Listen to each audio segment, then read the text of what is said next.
28వ అధ్యాయం కంటిన్యూషన్ అండి. నామధారకుడు శ్రద్ధగా విని, స్వామి, ఇదివరకు తెలుసో తెలియకో పాపం చేస్తే దానిని పోగొట్టుకునే ఉపాయమే లేదా అన్నారు. అందుకు సిద్ధుడు, త్రివిక్రమ భారతికి కూడా ఈ సందేహమే కలిగింది. ఆయన అడిగితే శ్రీగురుడిలా చెప్పారు, నాయనా, నిజమైన పశ్చాత్తాపమే అందుకు మొదటి మెట్టు. అటు తర్వాత వెనుక తాను ఆ చేసిన పాపానికి ప్రాయశ్చితం చేసుకొని సభలో ఒప్పుకొని సభ విధించిన శిక్షను అనుభవించాలి. తగిన కృత్యాది వ్రతాలు ఆచరిస్తే పాపం నశిస్తుంది. అలా చేయటానికి తగిన శక్తి లేకుంటే గోదానం వలన కానీ లేక గోవు యొక్క వెలను దానం చేయటం వలన కానీ పాపం పోతుంది. దశ స్నానాలు, 200 ప్రాణాయామాలు, సువర్ణదానాలు వలన కొంత పాపం నశిస్తుంది. సద్గురు సేవ వలన మాత్రం మహాపాపాలు కూడా మటుమాయమవుతాయి. అంతటి సాధనను ఇంకొకటి లేదు. ప్రజాపత్య కృత్యమంటే మొదటి 3 పగళ్ళు, తర్వాత 3 రాత్రుల యందు మాత్రమే భుజించాలి. తర్వాత 3 రోజులు ఆయాచితంగా వచ్చినదే భగవత్ప్రసాదంగా తింటూ ఉపవసించాలి. మరి 3 రోజుల పూర్తి ఉపవాసం చేయాలి. 10,000 గాయత్రి జపము, అందులో 10వ వంతు గాయత్రి హోమము చేసి 12 మంది బ్రాహ్మణులకు భోజనం పెట్టి గోదానం గాని లేక గురుగింజ ఎత్తు బంగారం గాని దానమివ్వాలి. శుక్లపాఠ్యమి నాడు 1 ముద్దతో మొదలుపెట్టి పూర్ణిమ వరకు రోజుకొక ముద్ద పెంచుకుంటూ రావాలి. పౌర్ణమి నాడు 15 ముద్దలు భుజించాక మరలా రోజుకొక ముద్ద తగ్గించుకుంటూ వచ్చి అమావాస్య నాడు ఉపవసించాలి. ఇలా చంద్రకళను అనుసరించి భుజించటం చంద్రాయణ వ్రతం. అసలు పగలు 12, రాత్రి 15 ముద్దలు తీసుకొనటమే ఆరోగ్యానికి మంచిది. స్వల్ప భోజనమే లేక పాలు మాత్రమే మాసం సేవిస్తే పాపశుద్ధి కలుగుతుంది. మారేడు దళాలు, రావి మండలు, పద్మాలు మొదలైనవి నీటిలో వేసి స్నానం చేస్తే కొంత పాపం నశిస్తుంది. గంగా స్నానము, రామేశ్వరంలో సముద్ర స్నానము, పుణ్యక్షేత్రంలో అనుష్ఠానము వలన కూడా పాపాలు నశిస్తాయి. 1,00,000 గాయత్రి జపం వలన మద్యపాన దోషము, కోటి గాయత్రి వలన బ్రహ్మహత్య పాపము, 7 లక్షల జపం వలన స్వర్ణం దొంగిలించిన పాపము పోతాయి. సర్వ పాప నాశనానికి పాపమాన సూక్తం 610, ఇంద్రమిత్రము అను 2 సూక్తాలతోనూ కస్యసూన అనే సునస్తేపం సూక్తాలతోనూ శంసన ఇంద్రాగ్ని అనే శాంతి సూక్తాలతోనూ త్రిసుపర్ణం, పౌరుషం, నాచికేతం, అఘమర్షణం అనే సూక్తాలతోనూ 6 నెలలు వేదపారాయణ చేస్తే మహాపాపాలు కూడా తొలగుతాయి. సర్వపాప శాంతి కోసం దర్భసహితమైన తీర్థాన్ని, పంచగవ్యాన్ని స్వీకరించాలి. భార్యాభర్తలిద్దరూ పాపం చేస్తే ఇద్దరూ ప్రాయశ్చిత్తం చేసుకోవాలి. స్వయంగా పాపం చెయ్యకపోయినా పాపుల సహవాసం చేసినా కూడా ప్రాయశ్చిత్తం అనుభవించాలి. నామధారక, నిండు కళ్ళు ముంతను ఎంతకాలం గంగానదిలో పెట్టినా ముంతలోని కళ్ళు బయటకి, నీళ్లు ముంతలోనికి ఒక్క చుక్కైనా ఎక్కవు.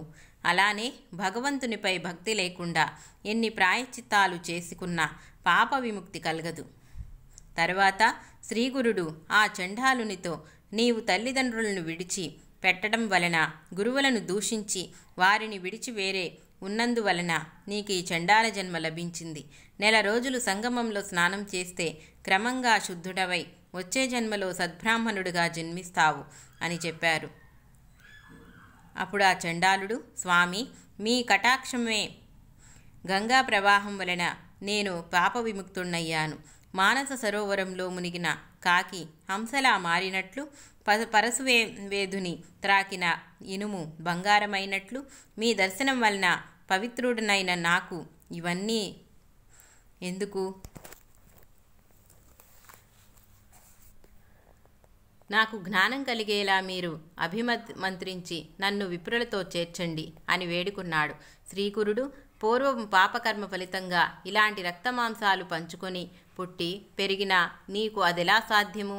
పూర్వం విశ్వామిత్రుడు బ్రహ్మర్షిని అనిపించుకోవాలని కొన్ని వందల కొద్దీ సంవత్సరములు మహా తపస్సు చేసి తనకది ప్రసాదించమని ఇంద్రాది దేవతలను కోరాడు. ఆ పని వశిష్ఠ మహర్షి వలన కావలసినందే కాని తమ వల్ల కాదని ఆ దేవతలు చెప్పారు.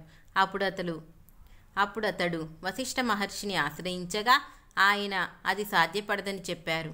అందుకు విశ్వామిత్రుడు కోపించి వశిష్ఠుని 100 కొడుకులను చంపారు. వశిష్ఠుడు అతనిని శిక్షింపలేదు కానీ అతడు బ్రహ్మర్షి అని మాత్రం అంగీకరించలేదు. విశ్వామిత్రుడు క్రోధంతో ఒక పెద్ద బండనెత్తి వశిష్ఠ మహర్షి పైన వేయాలనుకున్నాడు. కానీ తిరిగి ఆలోచించుకొని వశిష్ఠుడు మరణిస్తే నేను బ్రహ్మర్షినని గలవారెవరు? దేవర్షులందరూ ఆయనను అనుసరించేవారే కదా. ఈయనను చంపటం వలన నాకు లేనిపోని బ్రహ్మహత్యా పాతకం కూడా చుట్టుకుంటుంది అని తలచి పశ్చాత్తాపంతో ఆయన పాదాల మీద పడ్డాడు. అప్పుడు ఆ బ్రహ్మర్షి, నాయనా, ముందు నీవు సూర్యకిరణాలతో నీ శరీరాన్ని తపింపచేసుకొని కొత్త శరీరం చూపు అన్నారు. విశ్వామిత్రుడు అంగీకరించి సూర్యకిరణాల వలన తమ దేహం మాడిపోయి కొత్త దేహం వచ్చే వరకు తపస్సు చేసి తిరిగి వచ్చాడు. అప్పుడు అతడు బ్రహ్మర్షి అయ్యాడని వశిష్ఠుడు అంగీకరించాడు. అలాంటిదేమీ చెయ్యకుండానే నీకదెలా సాధ్యము? పూర్వం నీవు చేసిన పాపానికి పశ్చాత్తాపం చెంది నేను చెప్పినట్లు చేస్తే ముందు జన్మలో నీవు సద్బ్రాహ్మణుడవుతావు, వెళ్ళు అన్నారు. కానీ పేదవానికి పెన్నిది దొరికినా, మృత్యుముఖంలో ఉన్నవాడికి అమృతం దొరికినా, ఆకలిగొన్న పశువుకి గడ్డి దొరికినా వాటిని విడవలేనట్లు పూర్వజన్మ స్మృతి పొందిన చండాలుడు స్వామి మాటలకు అంగీకరించటగా మాలపల్లెకు వెళ్లకుండా అక్కడే కూర్చున్నాడు.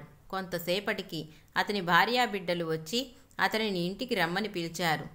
అప్పుడు అతడు, నేనిప్పుడు సద్బ్రాహ్మణుడను, నన్ను తాకవద్దు, దూరంగా పోండి అన్నాడు. ఆమె ఆశ్చర్యపోయి, ఏమయ్యా, నీకేమైనా పిచ్చి పట్టిందా అనగానే అతడామెను కొట్టబోయాడు. ఆమె భయపడి ఏడుస్తూ శ్రీగురునికి నమస్కరించి, బాబూ, ఇతడు నాపై ఎప్పుడూ ఎంతో ప్రేమతో ప్రీతిగా ఉండేవాడు. ఇతడికి మతి చలించింది. నన్నిప్పుడు ఎక్కడికి వెళ్ళమంటారో చెప్పమనండి. నేనింకా ఈ బిడ్డలను ఎలా పోషించేది? స్వామి, మీరే ఈయనకు బుద్ధి మార్చాలి, లేకుంటే నేనిక్కడే ఉరివేసుకుంటాను అని గోలపెట్టింది. శ్రీగురుడు నవ్వుతూ అతని కేసి చూస్తూ, నాయనా, ఇకనైనా నా మాట విని ఇంటికెళ్ళు. భార్యాపిల్లల్ని ఏడిపిస్తే నీకింకా సద్గతి లభిస్తుందా? సంసారిక సుఖం అనుభవిస్తూనే నీవు జన్మ పరంపర నుండి బయటపడగలవు. లేకుంటే ముందే పెళ్లి చేసుకోకుండా ఉండవలసింది. సూర్యచంద్రుల సాక్షిగా పెళ్లి చేసుకున్న దానిని విడిచిపెడితే నీకు మహాపాపం వస్తుంది అన్నారు.